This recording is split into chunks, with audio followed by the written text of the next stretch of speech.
बांग्लादेश की पूर्व प्रधानमंत्री शेख हसीना ने एक बड़ा बयान दिया है। उन्होंने कहा है कि वो बहुत ही जल्द बांग्लादेश वापस लौटेंगी। दरअसल भारत में रह रही शेख हसीना ने एक ईमेल इंटरव्यू में ये कहा है कि उनकी गैर मौजूदगी का मतलब ये बिल्कुल नहीं है कि वो चुप हैं। इतना ही नहीं, आगे उन्होंने कहा है कि वो हर समय देश के लिए लड़ रही हैं और अंतरराष्ट्रीय स्तर पर भी सक्रिय हैं। देखिए, शेख हसीना की अगर हम बात करें तो वो भारत में ही है। जब से बांग्लादेश में तख्ता पलट हुआ है और उसके बाद उनकी सरकार गिरी, उसके बाद से ही वो लगातार भारत में है। भारत में उन्होंने आकर के शरण ली और अब जब एक बार फिर से देखिए, पिछले कई महीनों में कई बार शेख हसीना के जो बयान है वो सामने आ चुके हैं। ऐसे में अब शेख हसीना ने एक बार फिर से ये बयान दिया है कि वो जल्द ही बांग्लादेश लौटेंगी और बांग्लादेश में वो वापस अपनी उसी जमीन के साथ लौटेंगी जैसे उन पर पहले राजनीति के तहत जो षड्यंत्र किया गया, उनकी सत्ता को हटाया गया, उनको भागने पर मजबूर कर दिया गया। तो ऐसे में शेख हसीना का ये बिल्कुल ही सख्त संदेश जो है वो यहाँ पर नजर आ रहा है कि वो दोबारा से बांग्लादेश लौटेंगी। देखिए, शेख हसीना 2024 में छात्र आंदोलन के बाद में सत्ता से हटने के बाद भारत में ही रह रही हैं और उनकी पार्टी आवामी लीग पर बांग्लादेश में प्रतिबंध लगा हुआ है। इसके अलावा इंटरनेशनल क्राइम्स ट्रिब्यूनल ने उन्हें मौत की सजा भी सुनाई है। हसीना ने कहा है कि उनकी वापसी किसी तय तारीख पर निर्भर नहीं है। शेख हसीना ने अपने इंटरव्यू में कहा कि पहले बांग्लादेश में लोकतांत्रिक माहौल, अभिव्यक्ति की आजादी, राजनीतिक अधिकार और कानून का शासन वापस आना जरूरी है। शेख हसीना का कहना है कि ये सिर्फ उनकी वापसी के लिए नहीं बल्कि देश की आजादी और जनता के हितों के लिए भी बेहद ही जरूरी है। आपको बता दें कि आवामी लीग को खत्म नहीं किया जा सकता, ये बयान भी शेख हसीना ने दिया है।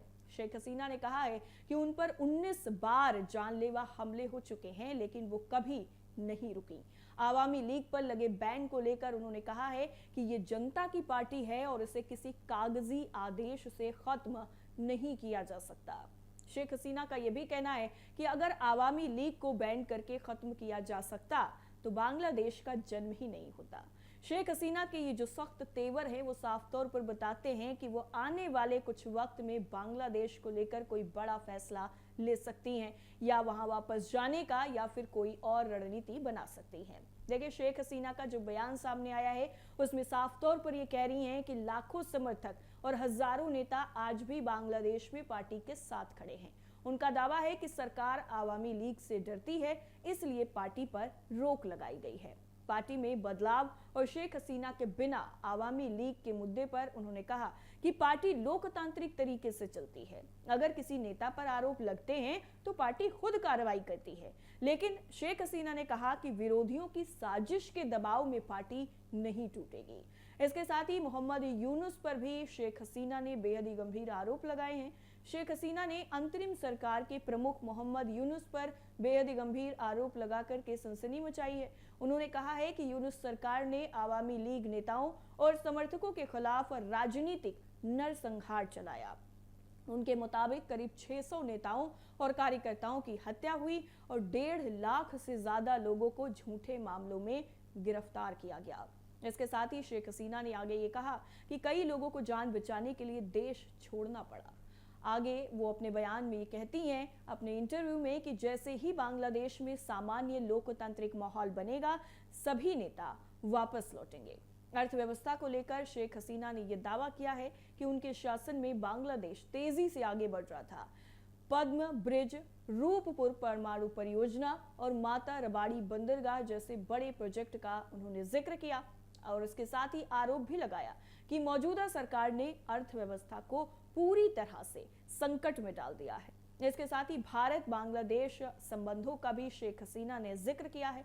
अब जाहिर तौर पर अगर शेख हसीना भारत में रह रही हैं तो भारत में और बांग्लादेश के रिश्तों पर उनको बोलना जाहिर तौर पर बनता भी है, क्योंकि भारत के साथ रिश्तों पर शेख हसीना ने कहा है कि भारत और बांग्लादेश का संबंध ऐतिहासिक है।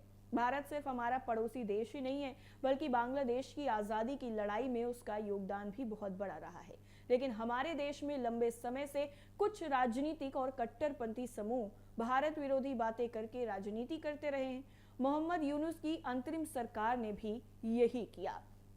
इस तरह से ये जो शेख हसीना ने बयान दिया है, ये अब आने वाले कुछ दिनों में एक बड़े राजनीतिक बदलाव की जो तैयारी है वो कहीं ना कहीं बता रहा है और आने वाले कुछ वक्त में बांग्लादेश की सियासत से जुड़ी कोई बड़ी खबर भी सामने आ सकती है।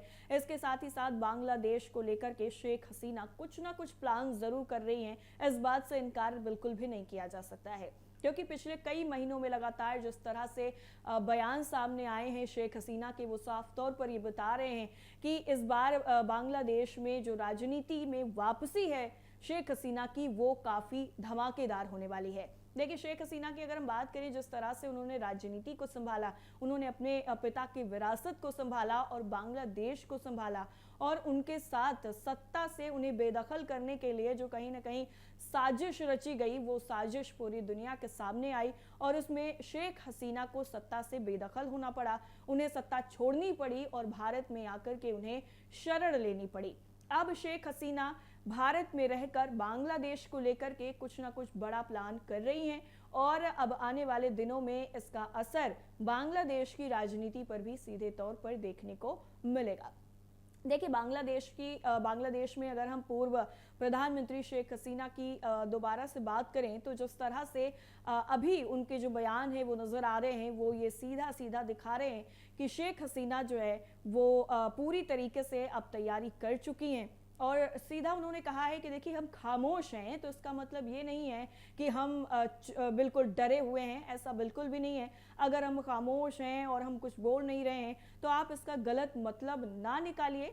हम वापसी करेंगे और अपने देश, अपने मुल्क में वापस आएंगे और पूरी जो है राजनीति में जिस तरह से हमारी जो पहचान थी उसको वापस लेंगे। ये बांग्लादेश में जो कुछ भी हुआ 2024 में, जिस तरह से तख्ता पलट हुआ, जिस तरह से सत्ता बदली, और तस्वीरों के माध्यम से भी हम आपको लगातार दिखा रहे हैं कि देखिए, राजनीति में ये जो फेर बदल है वो होते रहते हैं, लेकिन बांग्लादेश की सत्ता जिस तरह से हटी, जिस तरह से शेख हसीना को सत्ता से बेदखल करना जो है वो दिया गया और मोहम्मद यूनुस पर इसका सीधा सीधा आरोप लगा, वो अपने आप में काफ़ी ज़्यादा विवादित भी रहा।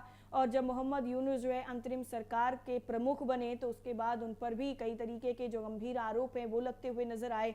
तो अभी ये जो पूरा विवाद है वो सीधे तौर पर कहीं ना कहीं शेख हसीना और जो अंतरिम सरकार के प्रमुख हैं मोहम्मद यूनुस, उनके बीच में होता हुआ नजर आ रहा है।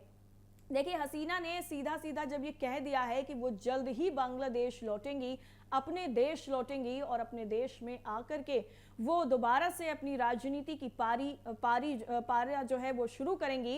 इसके साथ में लगातार अभी जो राजनीतिक हलचल है वो कहीं ना कहीं तेज होती हुई नजर आ रही है। बयान से बांग्लादेश में राजनीति भी जो है वो काफ़ी ज़्यादा गरमाई हुई है। शेख हसीना से जो बयान उन्होंने दिया है उससे हलचल भी तेज हो गई है। चाहे अगर हम बात करें भारत की राजनीति की, चाहे हम बात करें बांग्लादेश की राजनीति की, तो सीधे तौर पर ये जो बयान है वो दोनों देशों की राजनीति पर काफ़ी ज़्यादा प्रभाव डालेगा। और शेख हसीना ने जिस तरह से कहा कि मैं चुप हूं लेकिन कमज़ोर नहीं हूं, वो कहीं ना कहीं उनके बयान में दृढ़ता दिखाता है, उनके बयान में जो आत्मविश्वास है वो दिखाता है और बताता है कि इतना सब कुछ उनके साथ होने के बावजूद भी वो पूरी तरीके से अडिग हैं, किसी भी तरीके से वो डरी नहीं हैं और कोई भी उनको उनके जो भी राजनीतिक चीज़ें हैं उनसे पीछे नहीं खींच सकता है। मेरे साथ फिलहाल इतना ही, बाकी तमाम देश दुनिया की खबरों के साथ लेकर हम फिर हाजिर होंगे आपके सामने। नमस्कार।